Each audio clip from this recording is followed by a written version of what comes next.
saya akan merespon pernyataan dari Pendeta Esra Soru dan dari Anggur Merah Jo, di mana di dalam salah satu TikToknya dia mencoba memberikan klarifikasi kepada para pastor Katolik yang menanggapi VT-nya yang mendukung pernyataan Daniel Mananta. Mengapa saya terkesan terlambat menanggapinya? Karena saya mempelajari dan melihat ternyata Romo Alphonse menanggapi apa yang disampaikan oleh Esra Soru. Dan di kemudian hari saya menemukan potongan video di mana kemudian Esra Soru juga menunjukkan bukti-bukti dalam kitab suci bahwa ada suatu waktu di mana Tuhan menggunakan sarana patung di dalam penyembahan. Dan justru itu bertolak belakang secara nyata dengan yang video-video sebelumnya atau seperti kontradiktif. Di mana di lain sisi Esra Soru pernah mengatakan bahwa dia setuju dengan apa yang disampaikan oleh Daniel Mananta. Di sisi lain, kemudian dia menyampaikan dalam salah satu video itu bahwa memang ada bukti-bukti dalam sejarah, di dalam baik itu dalam perjanjian lama maupun dalam perjanjian baru, bahwa ada Tuhan menggunakan sarana seperti patung kerub, seperti patung ular tembaga, dan lain sebagainya. Nanti kita lihat videonya. Kemudian juga saya akan menanggapi dari Anggur Merah Jo yang kemudian dalam pernyataan yang dia sebut sebagai klarifikasi, saya melihat dia seperti ada kebakaran jenggot. Ya, seperti dia kebakaran jenggot karena dia menyebut ada 3 imam Katolik yang menanggapi videonya. Dan dia mengaku dia dari aliran Calvinis. Ya, Anggur Merah Jo ini. Dan dia menanggapi dengan bahasa sarkasme. Ya, dia puji di awal, saya ditanggapi oleh para romo yang sangat berwawasan luas dan titik-titik dan seterusnya. Nanti kita lihat Bapak Ibu. Tapi di balik itu dia sendiri itu seperti gelisah. Ya.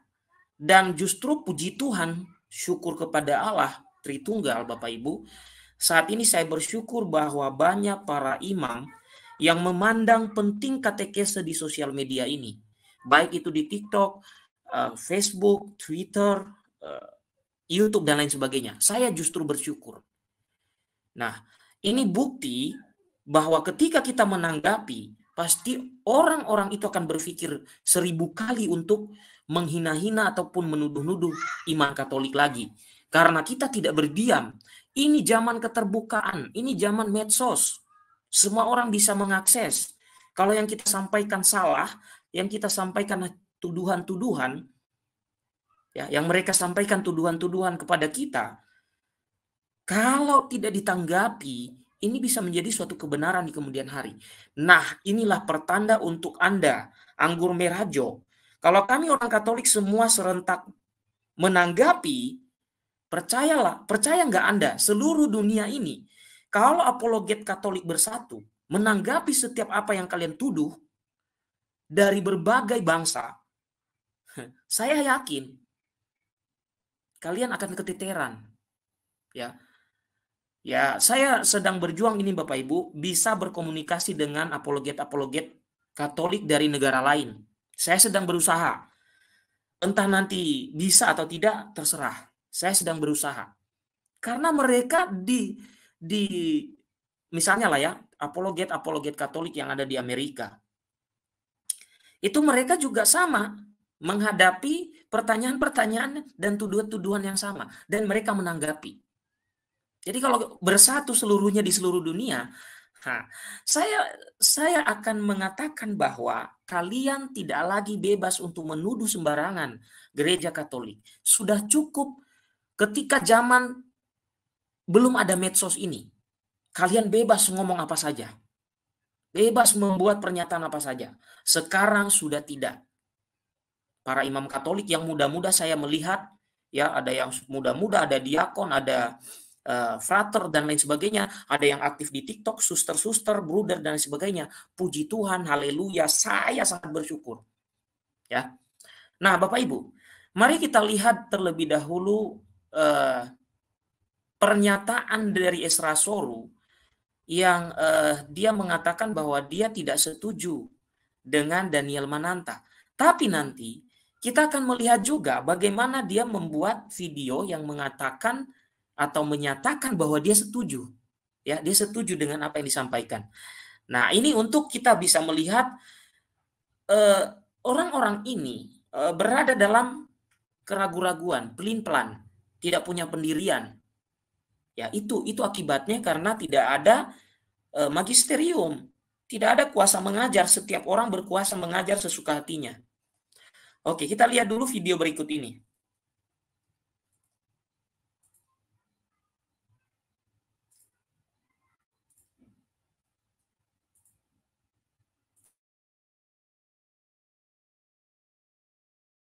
Lagi pula kita juga bisa melihat bahwa di Alkitab itu ya, itu Alkitab memang melarang pembuatan patung untuk disembah, tapi Alkitab tidak melarang pembuatan patung. Ya. Bahkan ada patung-patung yang di Alkitab sendiri itu bahkan ada perintah untuk membuat patung. Nah, kalau kita melihat misalnya di Bilangan 21 ayat 8 dan 9 ya. Oke, sebentar ya. Bilangan 21 8 dan 9.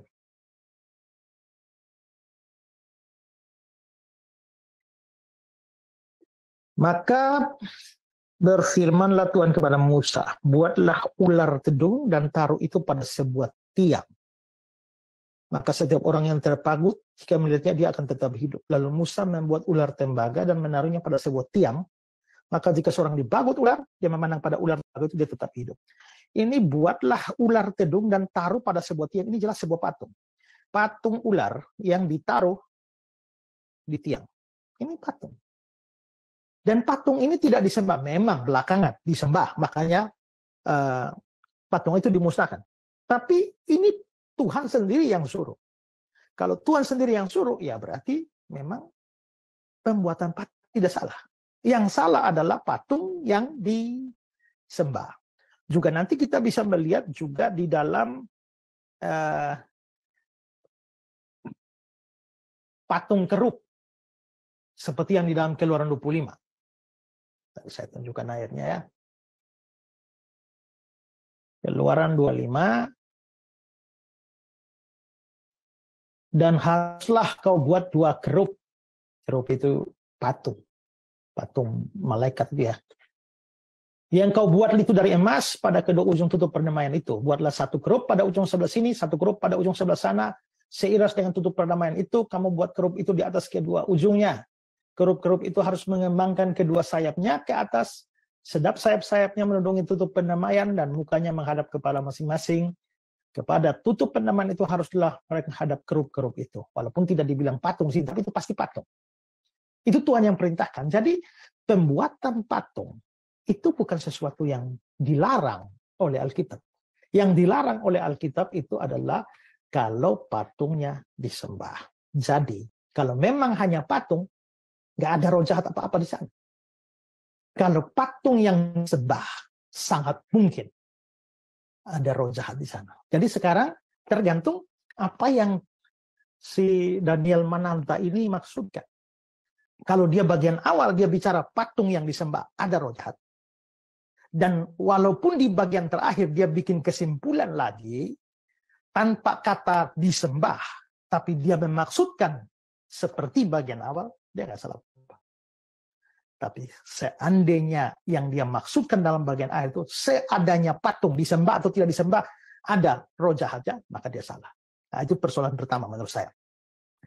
Persoalan yang kedua, ini konteks dia bicara dengan Abdul Somad masalahnya. Ya.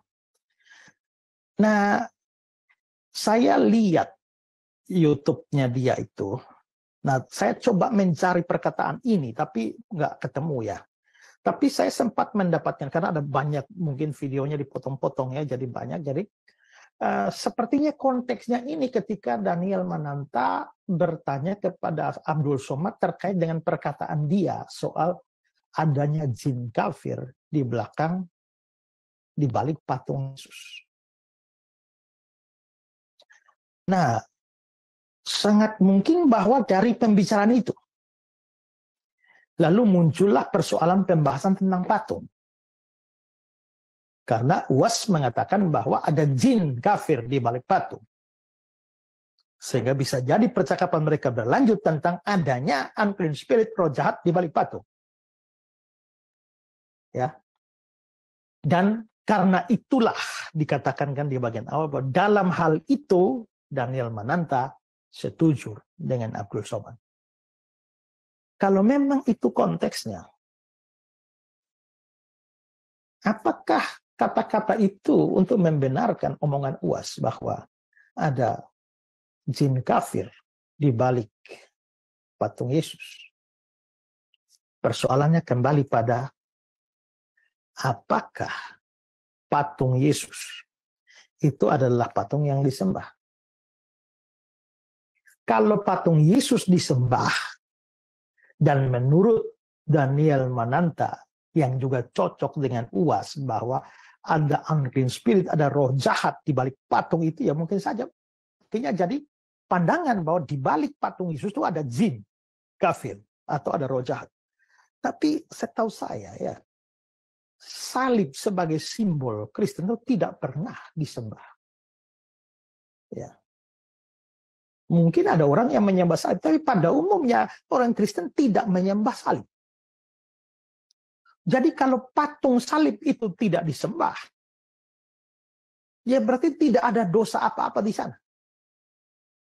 Ya, semua ayat yang tadi saya bacakan tentang kebodohan penyembahan berhala itu tidak bisa diterapkan pada urusan patung salib.